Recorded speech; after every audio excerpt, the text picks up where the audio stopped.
Rameswaram cafe bomb blast ಕೇಸ್ಗೆ ಸಂಬಂಧಪಟ್ಟಂತೆ ಪಶ್ಚಿಮ ಬಂಗಾಳದಲ್ಲಿ ಇಬ್ಬರು ಆರೋಪಿಗಳನ್ನು ಅರೆಸ್ಟ್ ಮಾಡಲಾಗಿದೆ.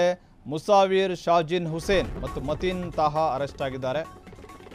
ಇಬ್ಬರು ಆರೋಪಿಗಳನ್ನು ಎನ್ಐಎ ಅರೆಸ್ಟ್ ಮಾಡಿದೆ ರಾಮೇಶ್ವರಂ ಕೆಫೆ ಬಾಂಬ್ ಬ್ಲಾಸ್ಟ್ ಪ್ರಕರಣಕ್ಕೆ ಸಂಬಂಧಪಟ್ಟಂತೆ. ಇದಕ್ಕೆ ಸಂಬಂಧಪಟ್ಟಂತೆ ಡಿ.ಕೆ. ಶಿವಕುಮಾರ್ ಅವರು ಕೂಡ ಮಾತನಾಡಿದ್ದಾರೆ. ಅವ್ರ ಕೆಲಸ ಅವರು ಮಾಡ್ತಿದ್ದಾರೆ, ನಾವು ಸಂಪೂರ್ಣ ಜವಾಬ್ದಾರಿ ಕೊಟ್ಟಿದ್ದೇವೆ. ಯಾರು ತಪ್ಪಿತಸ್ಥರು ಇದ್ದಾರೆ ಅವರನ್ನು ಹೊರ ತೆಗೀಲಿ, ಕೆಲವರನ್ನು ವಶಕ್ಕೆ ಪಡೆದರು ಮತ್ತೆ ಬಿಟ್ಟರು, ಅವರೇ ಈ ಬಗ್ಗೆ ಅಧಿಕೃತವಾಗಿ ಹೇಳಬೇಕು ಅಂತೇಳಿ ಕಲಬುರಗಿಯಲ್ಲಿ ಡಿ.ಸಿ.ಎಂ ಡಿ.ಕೆ. ಶಿವಕುಮಾರ್ ಹೇಳಿಕೆ ಕೊಟ್ಟಿದ್ದಾರೆ.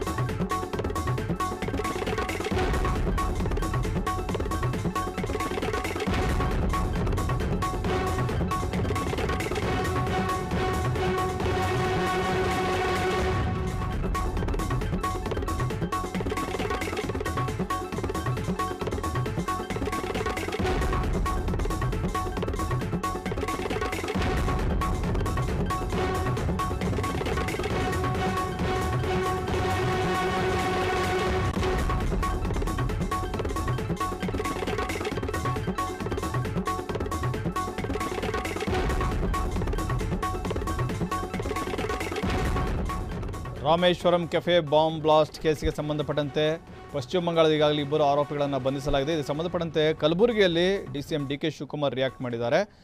ಎನ್ಐಎ ಅವರು ಏನು ಅರೆಸ್ಟ್ ಮಾಡಿದ್ದಾರೆ, ಅವ್ರ ಕೆಲಸ ಅವ್ರು ಮಾಡ್ತಾ ಇದ್ದಾರೆ, ನಾವು ಸಂಪೂರ್ಣವಾಗಿ ಜವಾಬ್ದಾರಿಯನ್ನು ಕೊಟ್ಟಿದ್ದೇವೆ. ಯಾರು ತಪ್ಪಿತಸ್ಥರು ಇದ್ದಾರೆ ಅವ್ರನ್ನ ಹೊರತೆಗೀಲಿ, ಕೆಲವರನ್ನ ವಶಕ್ಕೆ ಪಡೆದರು ಮತ್ತೆ ಕೆಲವರನ್ನ ಬಿಟ್ಟರು, ಅವರೇ ಈ ಬಗ್ಗೆ ಅಧಿಕೃತವಾಗಿ ಹೇಳಬೇಕು ಅಂತೇಳಿ ಕಲಬುರಗಿಯಲ್ಲಿ ಡಿ.ಸಿ.ಎಂ ಡಿ.ಕೆ. ಶಿವಕುಮಾರ್ ಹೇಳಿಕೆ ಕೊಟ್ಟಿದ್ದಾರೆ.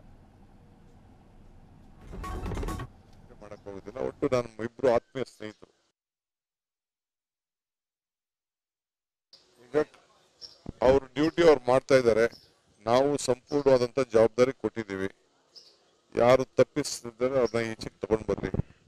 ಮಧ್ಯ ಯಾರನ್ನೋ ಕೆಲವ್ರನ್ನ ತೆಗೆದುಕೊಂಡು ಬಂದಿದ್ರು, ಬಿಟ್ರು, ಎನ್ಕ್ವೈರಿ ಮಾಡಿದ್ರು ಅಂತ ಹೇಳ್ತಾ ಇದ್ದಾರೆ. ಯಾಕೆಂದ್ರೆ ಅವರೇ ಅಧಿಕೃತವಾಗಿ ಅದ್ರ ಬಗ್ಗೆ ಮಾತಾಡ್ಲಿ. ನಾವು ಮಾತಾಡೋಕ್ಕಿಂತ ಮುಂಚಿತವಾಗಿ ಅವರೇ ಮಾತಾಡೋದು ಒಳ್ಳೇದು.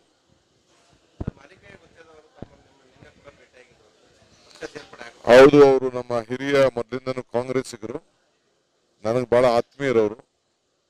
ಬಂಗಾರಪ್ಪನವರ ಕಾಲದಿಂದ ನಾವೆಲ್ಲ ಜೊತೆಗೆ ಶಾಸಕರಾಗಿ ಮಂತ್ರಿಯಾಗಿ ಎಲ್ಲ ಕೆಲಸ ಮಾಡಿದ್ದೀವಿ.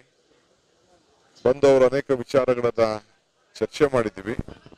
ಇನ್ನು ರಾಜಕೀಯದ ತೀರ್ಮಾನಕ್ಕೆ ಬಂದಿಲ್ಲ, ಒಟ್ಟೊಳಗೆ ನಾವು ಮಾತಾಡಿದ್ದೀವಿ ಅಷ್ಟೇ. ನಾನು ಹಂಗೆ ಹೇಳಕ್ಕಾಗಲ್ಲ. ಅವ್ರಿಗೆ ಬಹಳ ಒತ್ತಡ ಇದೆ.